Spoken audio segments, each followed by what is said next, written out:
और चलिए उत्तराखंड प्राइम देख रहे हैं आपके साथ मैं हर्षा शर्मा। रुक करेंगे इस वक्त की बड़ी खबर का।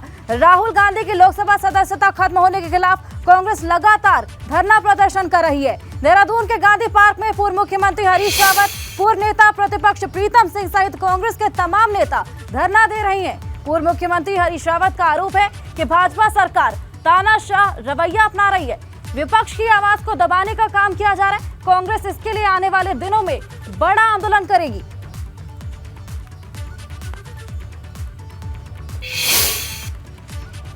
वैधानिक व्यवस्थाएं, मूल्य मान्यताएं, शिष्टाचार सब गया। दिल्ली के अंदर एक अहंकारी शासन बैठा हुआ है, एक निरंकुश शासन बैठा हुआ है, एक तानाशाही युक्त शासन बैठा हुआ है। और उन्होंने अपने अहंकार में, अपने दुराग्रह में एक षड्यंत्रपूर्ण तरीके से विपक्ष की आवाज़, राहुल गांधी जी की आवाज़ को बंद करने के लिए ये उत्पीड़न की कार्रवाई की है। राहुल गांधी मामले पर कांग्रेस लगातार प्रदर्शन कर रही है। देहरादून में कांग्रेस ने धरना दिया तो वहीं रुड़की में कांग्रेस कार्यकर्ताओं का प्रदर्शन देखने को मिला। हालांकि कांग्रेस के कार्यकर्ताओं को पुलिस ने गांधी जी की प्रतिमा के पास जाने से पहले ही रोक लिया। तो ये तस्वीरें देहरादून और रुड़की से आप कांग्रेस के प्रदर्शन की देखिए। दो तस्वीरें आप देख रहे हैं, देहरादून और रुड़की की ये तस्वीरें हैं जहाँ पर राहुल गांधी की सदस्यता जाने पर ये कांग्रेस का प्रदर्शन लगातार जारी है। हालांकि गांधी जी की प्रतिमा के पास जाने से इन्हें पुलिस ने रोक लिया।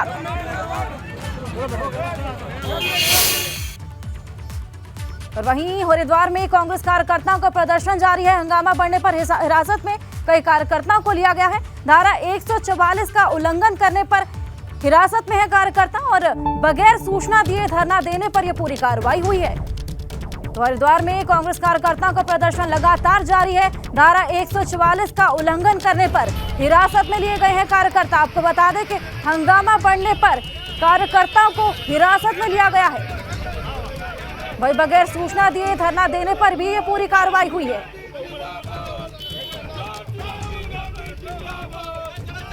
देखिए तस्वीरें आप देख रही हैं, कांग्रेस कार्यकर्ताओं का प्रदर्शन लगातार जारी है, नारेबाजी की जा रही है। बगैर सूचना दिए धरना देने पर यह पूरी कार्रवाई हुई है।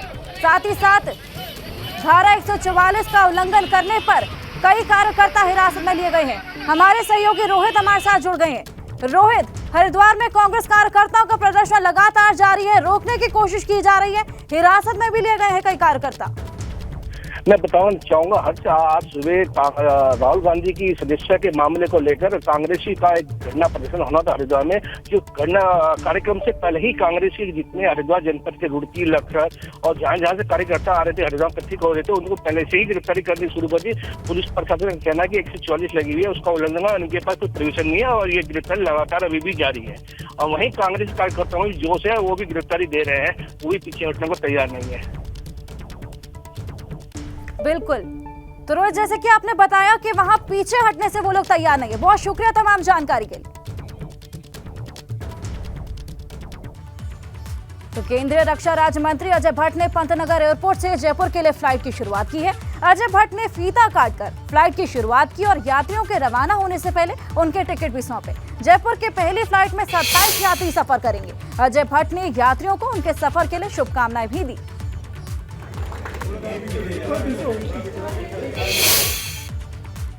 वहीं हरिद्वार में अवैध निर्माण के खिलाफ प्रशासन ने फिर से अभियान शुरू कर दिया है। प्रशासन की टीम ने रेड़ी बेलवाला में अतिक्रमण के खिलाफ कार्रवाई की। इस दौरान प्रशासन की टीम ने प्लास्टिक की थैलियां भी जब्त कर ली, साथ ही चालान की कार्रवाई भी की गई। प्रशासन ने अतिक्रमणकारियों को भविष्य में अतिक्रमण करने पर सख्त कार्रवाई की चेतावनी दी।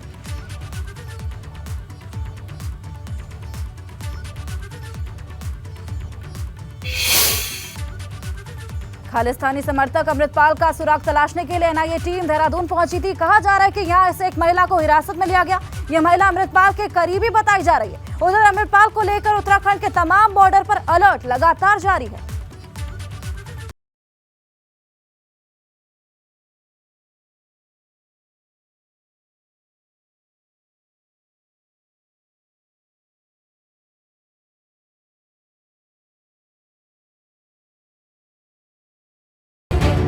अमृतपाल, जिसकी तलाश में पंजाब पुलिस के साथ केंद्रीय एजेंसियां भी लगी हुई हैं, मगर अमृतपाल अभी भी पुलिस की गिरफ्त से दूर है।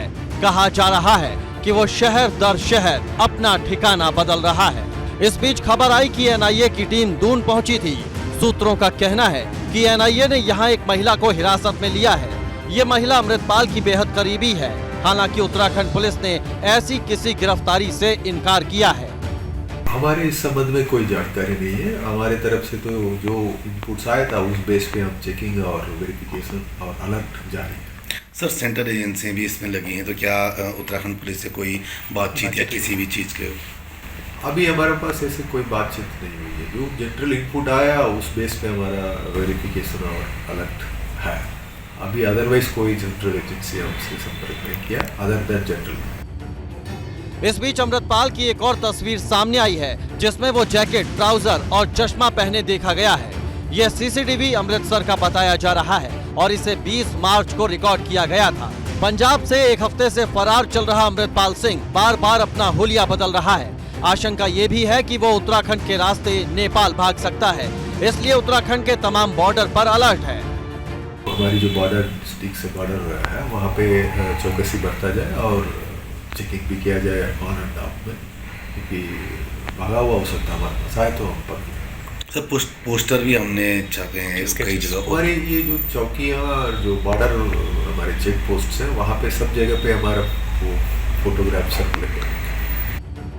खुफिया इनपुट है कि अमृतपाल किसी श्रद्धालु के वेश में उत्तराखंड के धार्मिक स्थलों पर आ सकता है।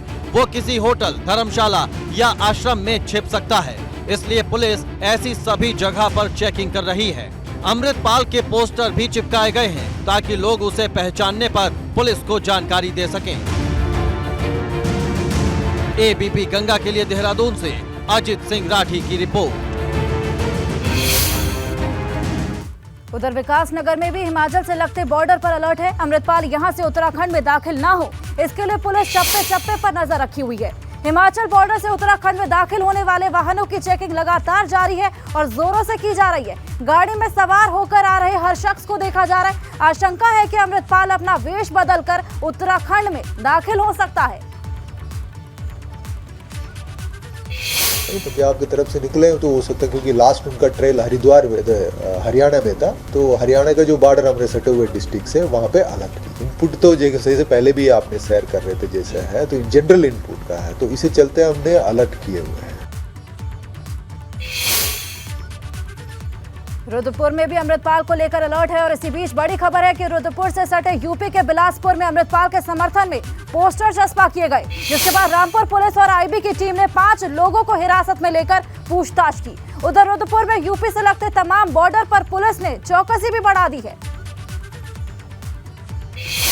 देख रही पुलिस जितना भी घटनाक्रम इस प्रकरण के संबंध में चल रहा है, चाहे वो देहरादून में हो चाहे बिलासपुर में हो, हम लोग इस पर लगातार नज़र बनाए हुए हैं। उस हिसाब से हम लोग अपने क्षेत्र में भी सर्विलांस और अपने क्षेत्र में भी हमने जागरूकता अभियान भी चलाए हैं। हमने सर्च ऑपरेशंस लॉन्च किए हैं। हम लोग जो है इनके पोस्टर्स डिस्ट्रीब्यूट किए हैं। हमने व्हाट्सएप ग्रुप में भी इनको डिस्ट्रीब्यूट करना शुरू किया है। जो भी हमारा ट्रांसपोर्ट के मीडियम है, चाहे रेलवे स्टेशन हो, बसेस हो, प्राइवेट टैक्सीज हो, जो भी एरिया में आ जा रहे हैं उधर से हम लोग उनकी निगरानी कर रहे हैं। साथ में यहाँ के जो भी एस्केप रूट्स हैं, जो बॉर्डर एरियाज़ हैं, वो हमारा विशेष फोकस है उस पर और हम लोग वहाँ पर लगातार कार्रवाई कर रहे हैं। उत्तराखंड में साइबर क्राइम के मामले लगातार बढ़ रहे हैं। साइबर अपराधी लोगों को चकमा देकर उन्हें चूना लगा रहे हैं। बढ़ते साइबर अपराध के चलते अब उत्तराखंड पुलिस साइबर कमांडो तैयार करने जा रही है और ये कमांडो पूरे प्रदेश स्तर पर तैनात किए जाएंगे। तो डीजीपी का मानना है कि इससे साइबर ठगी जैसे अपराध पर लगाम लगाया जा सकता है।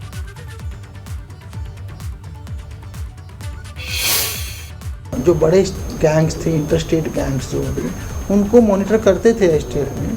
अब हमने इनसे कहा है कि हम एक टॉप 50 क्रिमिनल का डाटा बना लें, ठीक है, उसमें ड्रग्स वाले भी ले लें और इस तरह के जो दूसरी तरह के क्रिमिनल माफिया उनको भी ले लें। तो इन लोगों पे फिर एसटीएफ लगातार नज़र रखेंगे, चाहे वो जेल के अंदर हो या बाहर हो। तो ये हमने जो है ऐसा एक 50 लोगों का स्टेट का डाटा बनाने के लिए इनको डाला।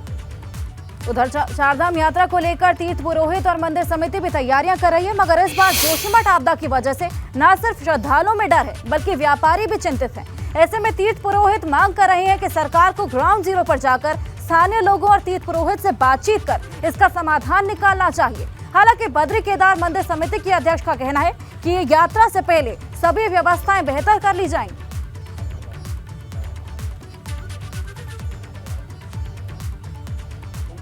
जोशीमठ न केवल बद्रीनाथ का है बल्कि हेमकुंड साहिब का भी मुख्य आधार स्थल है। वैली ऑफ फ्लावर का भी जोशीमठ जो है मुख्य आधार स्थल है। मतदानी क्राउड के हिसाब से जोशीमठ एक महत्वपूर्ण तीर्थाटन पर्यटन की दृष्टि से महत्वपूर्ण शहर है। वहाँ पर जो आपदा है बहुत ज़्यादा नुकसान हुआ है, तो कुछ होटल वो है वो तो वहाँ पर कैरिंग कैपेसिटी कम हो जाएगी। अब इसका पूरा भार या तो पांडुकेश्वर, गोविंद घाट या बद्रीनाथ में पड़ेगा। और बद्रीनाथ में भी मास्टर प्लान के तहत जो है कई आवासीय भवन जो हैं, कई होटल्स जो है वो क्षतिग्रस्त हो गए हैं। तो वो जो कमी है वो कैसे पूरी होगी, तो निश्चित रूप से जो है ये भी एक चुनौती होगी मास्टर प्लान के तहत किए जा रहे काम। उधर केदारनाथ हाईवे पर बने गड्ढों को भरने का काम शुरू हो गया है। केदारनाथ धाम की यात्रा शुरू होने से पहले इन गड्ढों को भर दिया जाएगा, मगर लोगों की मांग है कि प्रशासन को डेंजर जोन की मरम्मत पर भी ध्यान देना चाहिए। केदारनाथ हाईवे पर बने गड्ढों को भरने का काम शुरू हो गया है। केदारनाथ धाम की यात्रा शुरू होने में समय कम बचा है, इसीलिए सड़कों के गड्ढों को तेजी से भरा जा रहा है। मगर लोगों का कहना है कि सिर्फ गड्ढे भरने से कुछ नहीं होगा, प्रशासन को उन डेंजर लैंडस्लाइड जोन की मरम्मत भी करवानी चाहिए, जिसकी वजह से रोड बंद होता है और हादसे होते हैं। जब सीजन में जाम लगता है सीधे में तो 5-5, 6-6 घंटे यात्री बहुत परेशान रहता है, जिसकी वजह से अभी गड्ढे तो भर रहे हैं पर लेकिन जो यहाँ पे जाम की व्यवस्था उसको सुदृढ़ करने के लिए इनको डबल कटिंग का कार्य तो बहुत।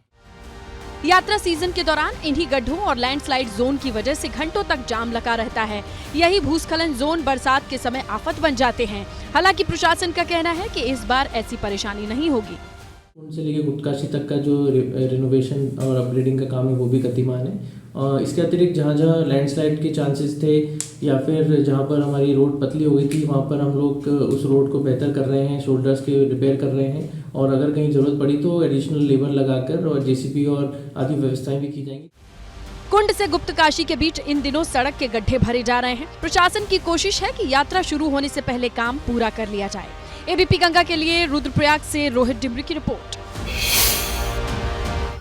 रुद्रप्रयाग में केदारनाथ धाम की यात्राओं की तैयारियां तेजी से चल रही हैं। डीएम मयूर दीक्षित ने चंद्रापुरी से गौरीकुंड घोड़ा पड़ाव तक निरीक्षण कर जायजा लिया। डीएम ने यात्रा से संबंधित विभागों को 15 अप्रैल सभी काम पूरे करने के निर्देश दिए। उधर एनएच के अधिकारियों को भी चंद्रापुरी में पुल पर रेलिंग का काम तत्परता से पूरा करने के निर्देश दिए।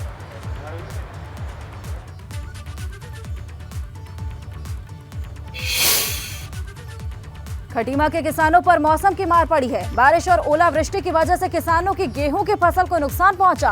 किसानों का कहना है कि सरकार को उनके नुकसान की भरपाई के लिए सर्वे करवाना चाहिए।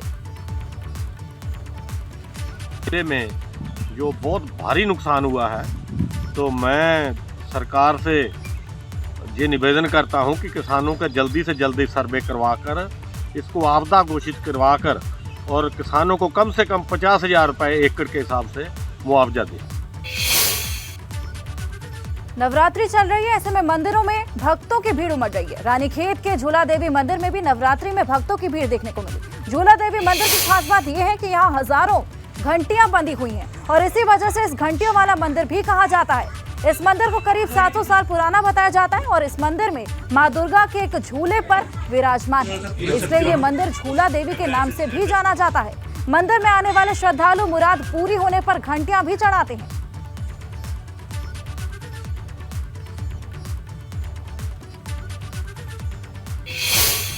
खबरों में आगे बढ़ेंगे। उत्तराखंड राज्य ग्रामीण आजीविका मिशन और पतंजलि दिव्य योग मंदिर ट्रस्ट के बीच एमओयू साइन किया गया, जिसके माध्यम से सरकार और पतंजलि योगपीठ मिलकर महिलाओं के लिए कार्य करेगी। ग्राम विकास मंत्री गणेश जोशी का कहना है कि इससे महिलाओं को खासा फायदा मिलेगा। एमओयू ने साइन किया जिसमें डिजिटाइजेशन और धरती का डॉक्टर हमारी समूह की बहनें गांव में जाकर मृदा टेस्ट करेंगी, उसका परीक्षण करेंगी और जो हमारी समूह की बहनें जो उत्पाद करती हैं उसकी मार्केटिंग भी होगी। रुड़की के कुंजा बहादुरपुर गांव में दूषित पानी पीने से लोग लगातार बीमार हो रहे हैं। लोगों का कहना है कि दूषित पानी की वजह से साल भर में 19 लोगों की मौत हो चुकी है, जबकि गांव में एक हफ्ते के भीतर 4 लोगों की कैंसर से मौत हो गई। ग्रामीणों का कहना है कि कई बार पानी की जांच के लिए प्रदूषण नियंत्रण बोर्ड को पत्र भी लिखा गया, लेकिन अभी तक इस बारे में किसी ने ध्यान नहीं दिया। कई सौ लोग यहाँ कैंसर की चपेट में आकर अपना जीवन समाप्त कर चुके हैं। अभी कल ही 2 कैंसर के मरीजों की हमारे यहाँ रस्म पकड़ी थी। 3 आदमी 3 दिन के अंदर कैंसर के हमारे यहाँ गुजर गए और ये मामला घटने के बजाय बढ़ता ही जा रहा है। हमारा जो टंकी का ये बोरिंग है ये कम है, ये लगभग 450 के आसपास है। गर्मी बढ़ने के साथ ही कुमाऊं के कई इलाकों में पानी का संकट शुरू हो गया है। पेयजल किल्लत को लेकर कुमाऊं कमिश्नर दीपक रावत ने जल संस्थान के अधिकारियों को निर्देश दिए। दीपक रावत ने कहा कि जहां कहीं पर भी पेयजल की लाइनें लीकेज हों, उनको फौरन मरम्मत किया जाए। इसके लिए रोस्टर बनाकर काम करने के निर्देश भी दिए गए हैं। पानी हमारा लीकेज होता है, जिससे एक तो पानी का लॉस तो हो ही रहा है, पब्लिक को नहीं मिल रहा है, दूसरा हमारी सड़कें टूट रही हैं। इसमें जल संस्थान से कहा गया है कि ये एक मॉनिटरिंग अपने लेवल पे खुद भी करें। इस बात का वेट ना करें कि कब शिकायत आएगी और कब शिकायत आई थी, कब हमने ठीक किया। डिपार्टमेंट की प्रॉपर्टी है, डिपार्टमेंट का रिसोर्स है, तो डिपार्टमेंट की भी ड्यूटीज़ हैं कि उसको देख लें। और इसमें एक बड़ा अच्छा फॉर्मेट मैंने बनवाया है सभी इंजीनियर्स से, वो खुद ही सुबह उनके लाइन में उनको रिपोर्ट करते हैं कहाँ पे लीकेजेस हैं, उस दिन में कितनी लीकेज हैं। कॉर्बेट टाइगर रिजर्व को वैसे तो बाघों का घर कहा जाता है। यहाँ बड़ी संख्या में बाघ पाए जाते हैं और यही वजह है कि यहाँ पर जो जानवर हैं उनका संघर्ष भी होता है। बेला रेंज में बाघ और भालू की लड़ाई एक वीडियो सामने आया, जहां पर एक भालू और बाघ एक दूसरे पर हमला करते हुए नजर आए। इस वीडियो में भालू कॉर्बेट के राजा बाघ को पूरी टक्कर देता हुआ नजर आया। देखिए तस्वीरें हम आपको दिखा रहे हैं, एक्सक्लूसिव तस्वीरें हैं ये, जहां पर एक भालू और बाघ एक दूसरे पर हमला करते हुए नजर आ रहे हैं। आप देख सकते हैं किस तरह भालू कॉर्बेट के राजा बाघ को पूरी तरह टक्कर देते हुए नजर आ रहा है।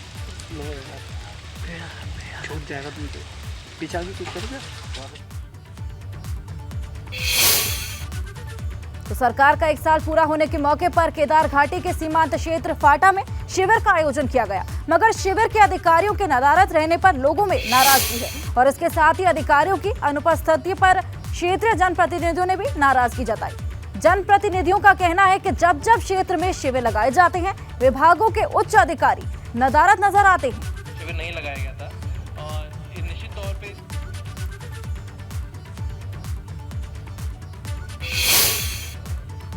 और चलिए अब बात करते हैं नोएडा की। इधर ग्रेटर नोएडा के क्राउन प्लाजा में होटल WV कनेक्ट की प्रेस कॉन्फ्रेंस हुई। आपको बता दें कि WV कनेक्ट शादी प्लानर में शादी समारोह का काम करती है और इस बार 3, 4 और 5 अप्रैल को वेडिंग बिरादरी का सम्मेलन महाबलीपुरम में होगा। इस वेडिंग बिरादरी सम्मेलन में 101 कपल शामिल होने जा रहे हैं। WV कनेक्ट अब तक 500 से ज्यादा शादियां करा चुका है और वेडिंग के लिए देश के अलग अलग खूबसूरत डेस्टिनेशन को चुना जाता है और इसलिए इस बार महाबलीपुरम को भी चुना गया। We will form the 5th largest economy of this country, and this is what the reports are saying. Do we have a clicker?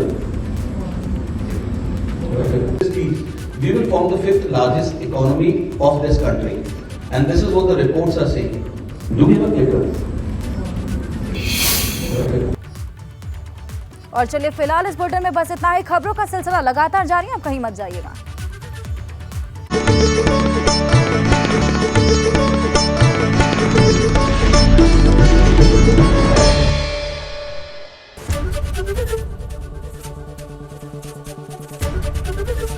ABP Ganga, खबर आपकी, जुबान आपकी।